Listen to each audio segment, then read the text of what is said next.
you have a Cricut machine and you're not already making money with it, make yourself at home and sit down because we need to have a chat. Today, I'm going to break down the 7 different ways you can turn your Cricut crafts into cash. Plus, I'll show you real life pricing examples so you can actually see what is possible. So let's get started. Whether you want to start a fun side hustle or you're dreaming of crafting full time, yes, you can make money with your Cricut machine, not just by selling Cricut crafts. The first and honestly most popular way you can make money with your Cricut is by launching a craft business. This is exactly how I started when I first got my Cricut. I made custom gifts, bookmarks, keychains, wedding signs, literally anything that anyone wanted, I made it for them. But then years later, I launched a more niched craft business, also known as page huggers. There are so many Cricut projects that you can sell. Some will be better than others to sell, which is why if you're curious about that, I do have a 200 plus product ideas guide that you really might benefit from. So if you're stuck on what to sell, that guide might be for you. But let's share an example. Let's say you want to start selling custom doormats. First, we're gonna calculate our expenses, and some of that may include your time and your materials. My product pricing calculator is a great thing to have in this case because it breaks down everything for you. But say you start selling your doormats at $50 minimum. That doesn't include extra add-ons, maybe for gift wrapping, maybe for custom doormats, but you know that your expenses total to $20. So $50 minus $20 is a $30 profit on each doormat. That means you're profiting $30 on each sale. So if you sell 10 doormats every week, that is a $300 profit. If you sell 10 doormats per day during the holiday season, you suddenly have a full-time business. And that is just one income stream as a craft business owner. Another way to make money in person is with markets, but we'll get into that example later on in the video. So long story short, if you have a Cricut and you're passionate about selling your crafts and you know that there's a need for it, the quality is good, starting a craft business can be a great side hustle that can eventually lead into a full-time income. Okay, for idea number 2, let's talk digital products, because this is where a lot of Cricut crafters scale their income without touching physical inventory. If you're watching this video, you're most likely already a Cricut crafter, meaning you know how important SVG and fonts are when you're making your beautiful art ideas come to life. And selling SVGs or fonts can be another moneymaker. You can sell SVGs on platforms such as Creative Fabrica, design bundles, your own website, and you can promote them through an email newsletter or social media. Here's the pricing breakdown. Most SVGs sell anywhere between $2 and $6. This all depends on the niche and what you're exactly selling. This is just an average. That's $2 to $6 per file. But bundle packs can sell anywhere from $9 to $25. Let's say you create a bundle of 10 fall SVGs and sell it for $12. If 200 people buy that over the fall season, that's $2,400 from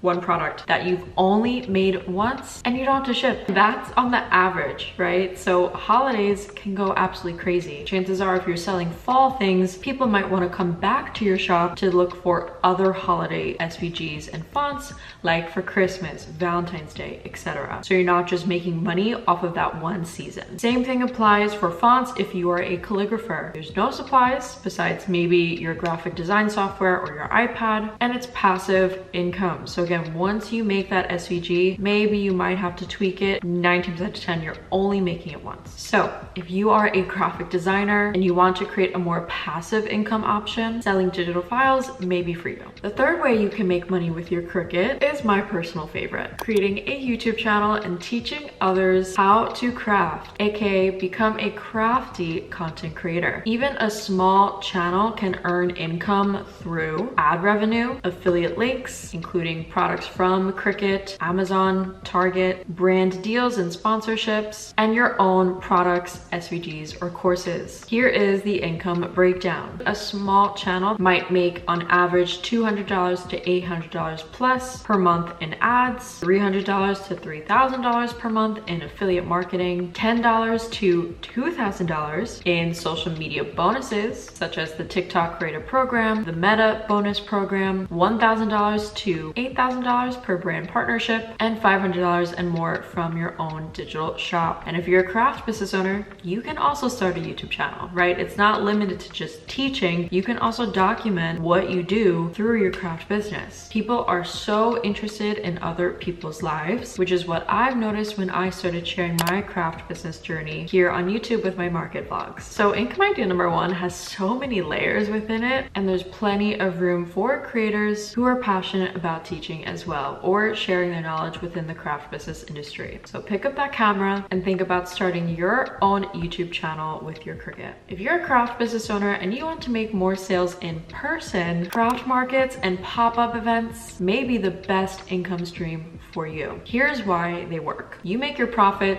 in one day. Most of it can be made through cash and the rest through online credit card sales or your Venmo. You're also getting the opportunity, you're building an in-person customer owner relationship. You can actually see your customers face to face. When you have an online shop that's sort of disconnected and you don't get to know the customer, but here you get to form a relationship with them, talk to them more, ask them about their day, ask them about what products they like or what they'd like to see. Just have them get to know more about you and vice versa, so you can make better products for them. Selling around the holiday season equals more sales for gifting. People are going to be wanting to buy around the holiday season. And you can provide customer orders after, which can lead them to your online shop. So say for example, you have something in person, but maybe the color is out of stock, or maybe they want a custom order. You can lead them directly to your online shop, and that's just another funnel way for them to get to know you and make more money. Your booth fee can range. It depends honestly on the vendor, but let's say it's $60. Your inventory cost is about $80 and the total cost is about $148. Now, if you sell 50 items on an average of $12 each, that is $600 in sales. Minus your $140 cost, that is a $460 profit. Most people that do attend markets don't just attend one, they attend multiple during the month. So if you attend 3 to 4 markets a month, you're at an additional $1,000 to $2,000 per month. Again, this is all average, so it could be less or more, but you see what I mean. And after attending about a dozen markets, I've learned a lot about the venues that are better to sell at and what items perform well. And this is going to just happen over time as you attend more and more markets. So if you have a craft business and you're looking to expand your income streams, try selling in person at craft markets. The fifth way you can make money with your Cricut is not talked about enough.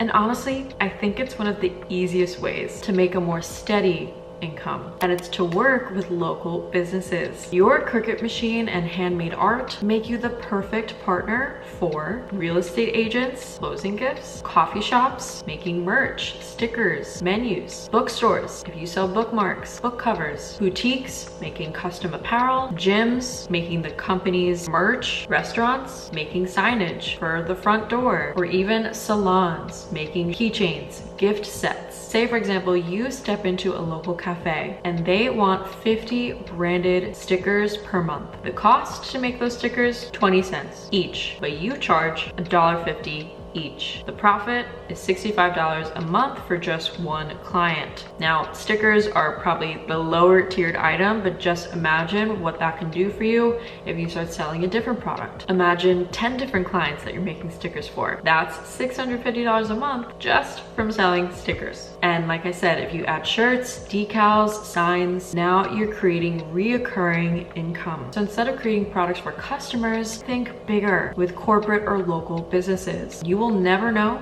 if you do not try. And don't get discouraged if a business tells you no, because that just means that the universe is making more room for a better opportunity. The important thing to remember though is if you're working with a local business is have some kind of contract in place so you and your business are protected. Signing contracts with local businesses can also lead to selling wholesale on websites like Faire to increase your revenue as a business owner. That's kind of like a bonus income stream for sure, wholesale. On to income idea number 6, teach at local workshops or libraries. Sometimes local venues like restaurants, libraries, or renting out spaces can be a wonderful in-person opportunity to make money with your Cricut. For example, if you charge $25 to $50 per person and get 10 people to sign up, that equals to $250 to $500. But try teaching local workshops. The last way that you can make money with your Cricut is definitely outside of the box, but a great option for those who don't want to commit to buying a Cricut machine just yet. Almost no one knows about this, and it's to rent out your Cricut as a service. You can offer cutting as a service for teachers maybe needing bulletin letters, party planners needing cutouts, local mom groups needing banners, maybe for a birthday party or something, or home bakers needing cake toppers. You can charge in many different ways, per sheet or for the material or per project. It depends how long they need the Cricut machine for. Of course, this idea comes with more liability since they're using your Cricut machine. You'll have to decide whether or not that is a risk that you're worth taking. At the end of the day, your Cricut machine can become so much more than just a hobby. It's okay if you want it to just be a hobby, but chances are if you come across this video, you want to make a little bit more money, and I don't blame you. It's literally business in a box. So if this video helped you, please subscribe and join the AMT community here on YouTube. Plus, let me know in the comments which Cricut money-making idea was your favorite and which one you want to try. Thank you as always for watching. I hope you have a very crafty day, and I'll see you in the next video. Bye!